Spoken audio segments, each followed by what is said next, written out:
हमार गाना देखे खातिर हमार चैनल के सब्सक्राइब करी और बेल आइकन के जरूर दबाई।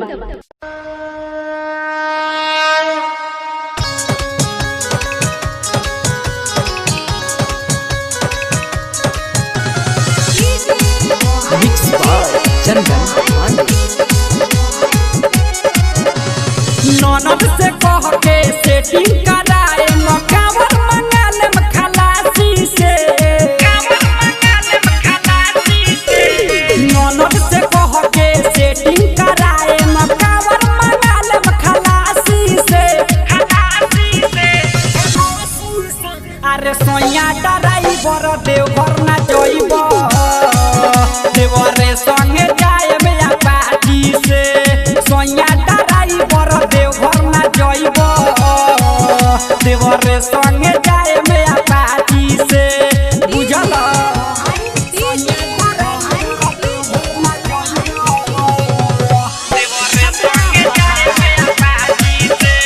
Mix by Chandan Pandey.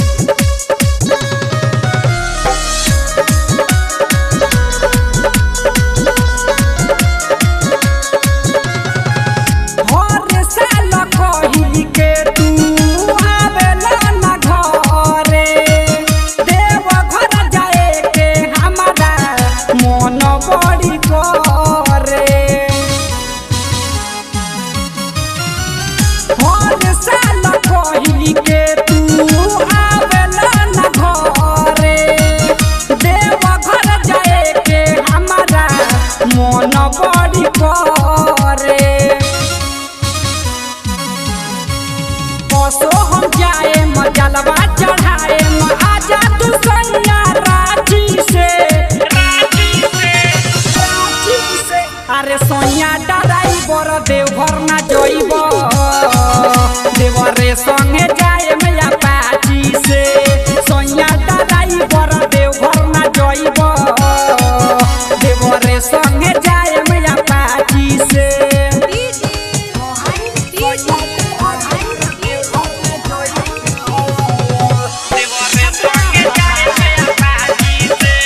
Mix by चंदन पांडे।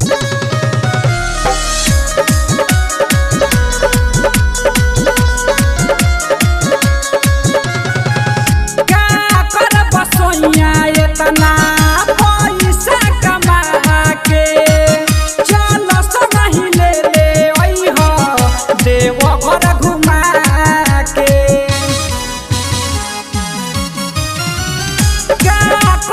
सोया इतना पैसा कमा के चल संग ले आई हो देवघर घुमा के चंदन अछे के बाबा बोलैले आजा तू जल्दी हाली से